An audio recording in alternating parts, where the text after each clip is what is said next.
Είναι μια πάρα πολύ σημαντική μέρα για τη χώρα μας. Σηματοδοτεί την έναρξη της μεταρρύθμισης της τοπικής αυτοδιοίκησης.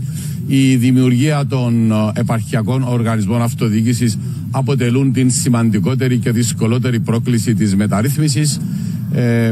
Ως προς τούτο θα πρέπει ο κάθε ένας από εμάς να προσέλθει στην κάλπη. Είναι καθήκον του καθενός, του κάθε πολίτη να προσέλθει στην κάλπη, να ασκήσει το εκλογικό του δικαίωμα, να επιλέξει τα άτομα τα οποία θεωρεί πλέον κατάλληλα για την κάθε θέση και με αυτόν τον τρόπο όλοι να συμμετέχουμε στην μεταρρύθμιση της τοπικής αυτοδιοίκησης αλλά και γενικότερα στην αυτοδιοίκηση και στην διακυβέρνηση της χώρας μας. Επίσης πάρα πολύ σημαντική είναι η εκλογή των μελών του Ευρωκοινοβουλίου, γιατί η χώρα μας είναι ένα ενεργό μέλος της Ευρωπαϊκής Ένωσης και περισσότερες αποφάσεις λαμβάνονται στην Ευρώπη που μας αφορούν.